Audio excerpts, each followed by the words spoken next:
ভোটের আগে দুপক্ষের বোমাবাজিতে উত্তপ্ত মুর্শিদাবাদের ভরতপুর থানার সরডাঙ্গা গ্রাম। ছাগলে জমির ধান খেয়ে নেওয়াকে কেন্দ্র করে দুপক্ষের সংঘর্ষে জখম হলো 7।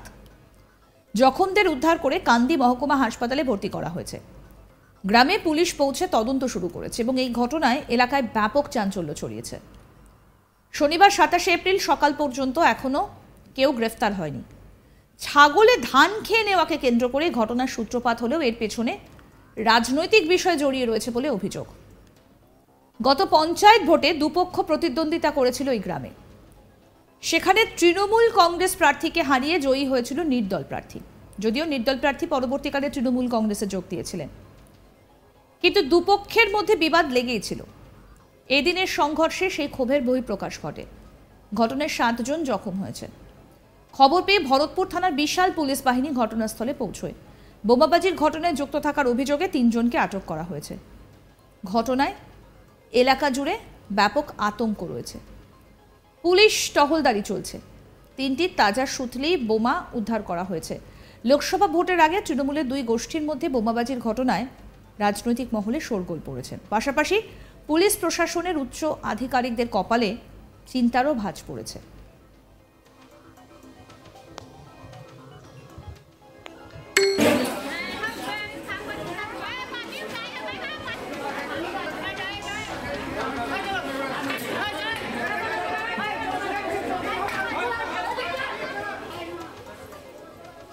আক্রান্তের দাদা আনসার শেখ কি বলছেন এবার শুনবো। আমার ভাই রাস্তা দিয়ে যাচ্ছিল, ওরা রাস্তায় সাইরুল আর সাইরুল মা অ্যাটাক করে প্রথমে, দিয়ে আমার অ্যাটাক করলো, ওরা রাস্তায় যাচ্ছিল, দিয়ে ওদের ওখানে গাল দিচ্ছিল, দিয়ে আমার ভাই ব্যক্তিগত রাগারাগি, হ্যাঁ ব্যক্তিগত রাগারাগি, দিয়ে আমার ভাই বললো যে তোদের সঙ্গে আমরা পারবো না, তোরা যত গালাগালি দিবি দে, আমাদের কোনো অসুবিধা নেই, তোরা গালাগালি দে। বলছি আমরা গালাগালি দিই বলে ওই বলে সাইরুল মানে প্রথমে চড় মারে, আর ওর মা আর বোন বাসকে ধরে ফেলে, দিয়ে ওই মারামারি চালু। আর আমি সঙ্গে সঙ্গে পুলিশকে ফোন করি, পুলিশ বলছি তুমি পুলিশ কমপ্লেন করো, আমি দেখছি আমরা স্যার মারছে ওদেরকে। তো বলছি ঠিক আছে আমি দেখছি বলে পুলিশ ওদিকে পালিয়ে গেছে। আর আমাদের এখানে সব লোক দাঁড়িয়েছিল, তারা এক হাতে কিছু নাই গিয়েছে, আর বাস সব ওখানে ধরে চোট পাট মারামারি, তারপর গুলি করে, আর বাস এইভাবে যে গেছে তাকে ওইভাবে মারা করছিল। সাইরুল তাহের কি করে, ও এক্স মেম্বার, এখন কিছুই নাই, বেকার ছেলে, তৃণমূল এক্স মেম্বার। হ্যাঁ আমি রানিং মেম্বার তৃণমূলের। আমি তৃণমূল রানিং মেম্বার। হ্যাঁ, তাহলে এটা কি মানে ব্যক্তিগত বিষয় না তৃণমূলের গোষ্ঠীদ্বন্দ্ব? না, ওরা সহ্য করতে পারছে না যে ভোটে হেরে গেছে, এই জন্যে ওরা ওটাও সহ্য করে নিতে পারছে না যে আমরা জোরপূর্বক খাচ্ছিলাম, আমরা জোরপূর্বক খাবো, তো ভোটে দাঁড়াবি কেন, এই রাগ ওটা যখন থেকে ভোট হয়েছে তখন থেকে, এখন থেকে না। কতজন আহত হয়েছে আমাদের আহত হয়েছে 6-7 জন। তাদেরকে কোথায় পাঠানো হয়েছে? কান্দি হসপিটাল, এসিডি হসপিটাল। যদিও ঘটনাটিকে গোষ্ঠীদ্বন্দ্বের জের বা রাজনৈতিক বলে আখ্যা দিতে রাজি নয় তৃণমূল। ছাগলে ধান খেয়েছে রাস্তার ধারের জমি, সেই দেখেই ঝামেলা, মারামারি, বোমাবাজি। পুরো বিষয়টা পুলিশ প্রশাসন দেখছে, যারা প্রকৃত দোষী তাদের শাস্তি হোক। কি বক্তব্য তৃণমূল নেতা সঞ্জয় সরখেলের, এবার সেটা শুনবো। আমার লোকজন আর কারো লোকজন বলে কিছু নাই, এখন বর্তমানে সবাই তৃণমূল, বিরোধী দল তো নাই ভরতপুর 1 নম্বর ব্লকে। আমার লোকজন কার লোকজন বলে কিছু নাই। ওখানে যেটা গল্প ঘটেছে আমরা যেটুকু শুনলাম, সেটা যে ছাগলে ধান খেয়েছে রাস্তার ধারে জমি, সেইটাকে কেন্দ্র করেই বতসা, এবং বতসা থেকেই ঝামেলা, এবং যেটুকু মারামারি হয়েছে শুনছি আপনাদের মুখে, ওইটুকুই হয়েছে। এখানে কার লোক কিছু, কোন দলের লোক কার লোক এইসব বলে কিছু নাই। লোকসভা নির্বাচনের আগে এই বোমাবাজি সরডাঙ্গা বিভিন্ন সময় উত্তপ্ত হতো, আবার উত্তপ্ত হচ্ছে। এই ব্যাপারটা শুনুন, টোটাল ব্যাপারটা পুলিশ প্রশাসন দেখছে, এবং আমার মনে হয় আমি প্রশাসনকেও বলবো তারা সঠিকভাবে তদন্ত করে যারা সত্যি সত্যি দোষী তাদের বিরুদ্ধে যথাযথ উপযুক্ত ব্যবস্থা নেয়, তাহলেই অটোমেটিক ঠিক হয়ে যাবে। এবার শোনাবো তৃণমূল সভাপতি নজরুল ইসলাম টারজান কি বলছেন, শুনুন। মিথ্যা কথা, কেউ কারো ব্যাপার নয়, দুষ্কৃতিতে কোনো রং থাকে না। এখন ধরুন তারা দীর্ঘদিন এলাকা ছাড়া ছিল, আবার যাতে এলাকায় ভোটের টাইমে ঢুকতে পায় সেই জন্য একটা সন্ত্রাস সৃষ্টি করবার চেষ্টা করছে।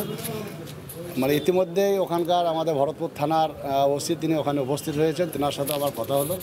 যারা প্রকৃত দোষী, যারা আচমকা মারধর করেছে, তাদের যাতে উপযুক্ত শাস্তি হয় সেই জন্য আমরা প্রশাসনকে দাবি করেছি, তার তদন্ত করছেন ওসি, যেটা সঠিক হবে সেটাই করবেন। ভোটের আগে এরকম ধরনের ঘটনা দল কি কোনো ক্ষতি হবে না? তো আমাদের লোকজন তো সেই ধরনের ঘটনা ঘটায় না, আপনারা বুঝতে পারছেন, একটা পরিকল্পিতভাবে এই ঘটনাগুলো ঘটাবার চেষ্টা করছে কংগ্রেসের কিছু মানুষ, যাদেরকে প্রশ্রয় দিচ্ছে। হ্যাঁ, ভোটের কোনো ক্ষতি হবে না, ভোটটা হবে আমাদের মমতা বন্দ্যোপাধ্যায়, অভিষেক বন্দ্যোপাধ্যায়কে দেখে। ভোটের কোনো ক্ষতি এখানে হবে না, কিন্তু যারা অরিজিনালি দোষী তাদের শাস্তি হোক, এটা আমরা চাচ্ছি। আমাদের প্রতিনিধি গোপাল ঠাকুর কি প্রতিবেদন তুলে ধরলেন, এবার শুনব। তৃণমূলের দুই পক্ষের সংঘর্ষের ফলে ব্যাপক বোমাবাজি মুর্শিদাবাদের ভরতপুর এলাকার শরডাঙ্গা গ্রাম পঞ্চায়েতে। স্থানীয় সূত্রে জানা যায় যে দুই পক্ষের সংঘর্ষের ফলে মোট 7 জন গুরুতর জখম হয়েছে এবং তাদের তড়িঘড়ি কান্দি মহকুমার হাসপাতালে ভর্তি করা হয়েছে।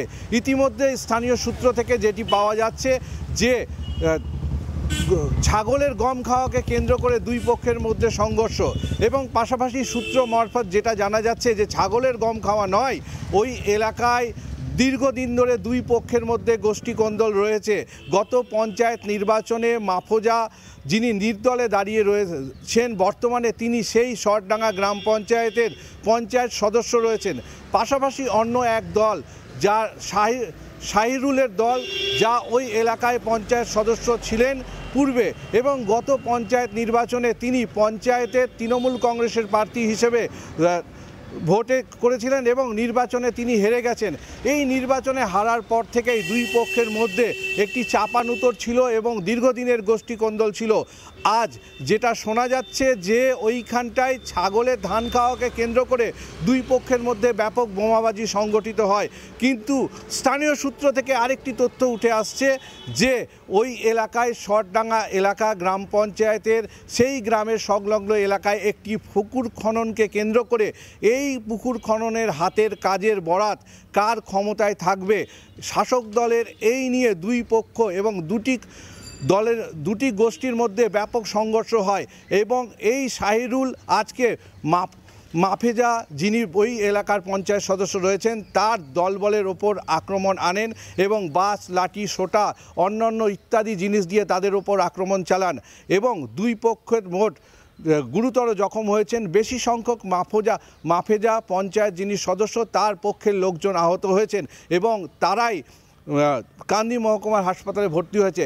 ইতিমধ্যেই ভরতপুর থানার পক্ষ থেকে বিশাল পুলিশ বাহিনী ঘটনাস্থলে পৌঁছেছে এবং এই ঘটনায় বোমাবাজির সাথে যুক্ত থাকায় পুলিশ 3 জনকে আটক করেছে।